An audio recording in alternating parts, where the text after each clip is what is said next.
Ibrahim Traore, the fifth president of Burkina Faso, and Africa's youngest president whose name echoes across the continent like a thunder. His actions and trajectory of leadership in Burkina Faso makes the old African leaders look like real jokers, if not hungry hyenas, who have been milking their people and countries. Having risen to power in September 2022, after removing Paul-Henri Damiba in a coup d'etat, the young military leader has demonstrated charisma in handling the affairs of Burkina Faso while putting his country first, making numerous development and shaping the country's political landscape for a better future. In this video, we explore some of the key developments that Ibrahim Traore has initiated in Burkina Faso that changed the trajectory of the country in less than 2 years of his leadership. Some of the developments we will discuss in this video have never been seen in Africa before, even by long-serving leaders like Yoweri Kaguta Museveni of Uganda, Biya Paul of Cameroon, and Denis Sassou of the Republic of Congo, among others. Before we dive into the developments, I request your support. Like this video, share and comment, as that goes a long way in supporting growth of the channel. So let's get started. During the Russia-Africa Summit, held on August 2023 at St. Petersburg, Russia, President Ibrahim Traore echoed out in a speech saying, "A slave who cannot assume his own revolt does not deserve to be pitied. We do not feel sorry for ourselves. We do not ask anyone to feel sorry for us." As he called upon African leaders to take up the fight against imperialism and poverty, in his concluding remarks, he urged African leaders to seek self-reliance and food security for their people. Rare words from such a young leader, typical of his predecessor and probably role model Thomas Sankara, who also assumed the leadership of Burkina Faso by coup d'etat at the same age of 35. Ibrahim Traore is a true leader who practices what he preaches. President Ibrahim Traore has turned down an offer to be allocated a presidential salary. Rather, he has preferred to maintain his salary of a military captain, saving the Burkinabe taxpayer huge chunks of money for other development projects. His actions have put a sharp contrast to many contemporary African leaders who use their positions to amass huge wealth. In fact, today, President Ibrahim Traore's salary as a military captain in the Burkinabe army is anywhere between $500 to $600 only.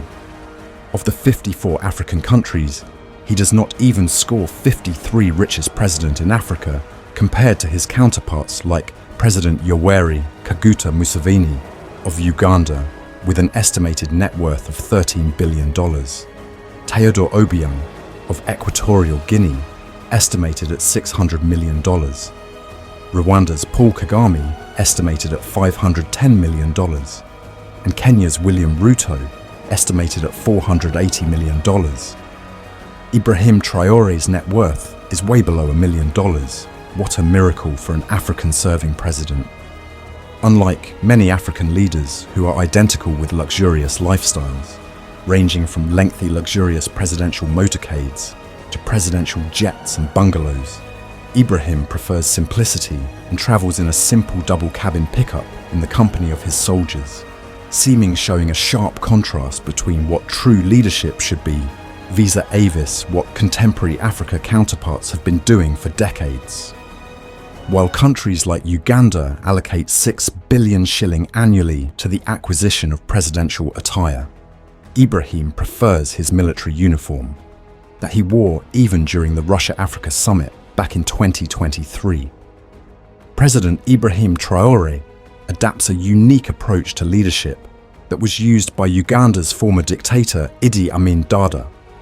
He mingles with the local communities, sharing with them and listening to their challenges, problems, and suggested solutions. A total contrast to other contemporary African leaders who are escorted at killer-head speeds past their electorate.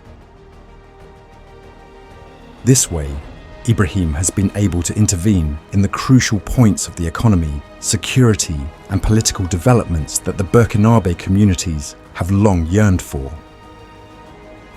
On the 25th of May, as the national consultation was being held in Ouagadougou to determine the fate of transition, demonstrations and processions greeted the atmosphere in the Burkinabe capital as citizens demanded that Ibrahim Traore's leadership be extended longer. However, the consultative meeting preferred the transition to be extended for only 5 years. How many African leaders can proudly say their people are proud of them and wish for their rule to be genuinely extended for even a year? Since assuming power in 2022, Traore has pledged and is on course fighting extremist violence, making new alliances with Russia to supply weapons, training and intelligence gathering for the Burkinabe military, changing the tables in favour of Burkina Faso's internal stability, something his predecessors had failed after decades in power. Cognizant of his desire to fight imperialism and poverty, Ibrahim accused the French of fueling the extremist violence in the country. Bold with balls of steel, he expelled the former colonial masters, kicking out French troops and diplomats, suspending French media channels that spread false propaganda about the state of affairs in Burkina Faso, and boldly accusing French officials of espionage while other African leaders are busy leaking boots of the colonial masters. In December 2023, Traore's government adopted a new bill that enshrined the national Burkinabe language as the official language, reducing French to a mere working language. Burkina Faso is the 4th largest gold producer in Africa, and for years the colonial masters had found way to urinate and reap the country off its gold deposits. For the first time in history, Ibrahim Traore banned the export of non-processed gold to any European country, calling it a bid to better organise the sector, a total complete contrast with many other African countries. Ibrahim has transformed Burkina Faso to a political powerhouse challenging the imperialist supremacy that had long been orchestrated in the region through Nigeria and ECOWAS. Ibrahim has withdrawn Burkina Faso from ECOWAS and formed fresh military alliance with like-minded leaders in Mali, Guinea and Niger, bringing American and European supremacy and imperialism to check in the Sahel region, and greeting devastating assault to the Islamic insurgents in the region. Ibrahim is just less than 2 years in power and is already exhibiting developments in the country that are worth decades in power and beyond for the average contemporary African leader. His development for Burkina Faso extends to the road sector with numerous road modernisation, expansion and upgrades already ongoing. Some key road projects include the 233-kilometre Ouagadougou-Djibasso Highway, the Ouagadougou-Kaya Highway, and the Ouagadougou-Zinare Highways, among others, and numerous other cross-border roads. These developments have never been a pattern for the people of Burkina Faso. Burkina Faso is one of Africa's poorest countries. Ibrahim, however, is committed to reversing this trajectory. His government secured a $61.8 million loan from the West African Development Bank to construct the Ouagadougou International Airport. The airport, with a capacity of 1.5 million passengers per year, is expected to be completed by the end of 2024 and will generate some 5,000 jobs for the youth of Burkina Faso. The airport development is key to Ibrahim, as he views it as a key stimulator for the economy, as it will ease the movement of goods to and fro Burkina Faso. Ibrahim has also prioritised agricultural mechanisation, with his government procuring some 5,000 tractors that will be availed to rural farmers to use for tilling land free of charge. The multi-entrepreneurship programme under Ibrahim's leadership is yet another pointer of a true leader with passion. The Startup Burkina Faso programme provides startups and support to the citizens of Burkina Faso to start up businesses by offering training and funding. To date, more than 1,000 startups are already running, and moreover this is only limited to Burkina Faso nationals, a total contrast with many African countries where Asians run the show on the streets. The project is expanding the tomato paste making industry and coal mining, a priority to be undertaken by local citizens. Another project is the Semendini Dam project.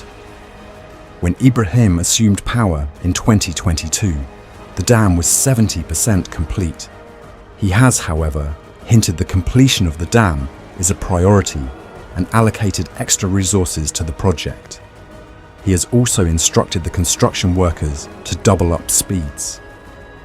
The dam has a capacity of 1 billion cubic meters of water that will cater for irrigation of more than 100,000 hectares of land, boosting agricultural production and food security in the country.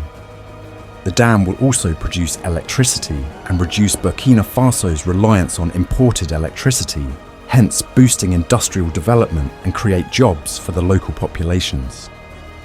Ibrahim's government has also secured funding from the World Bank, European Union and Africa Development Bank to develop renewable energy to the tune of 30% coverage of the country by 2030.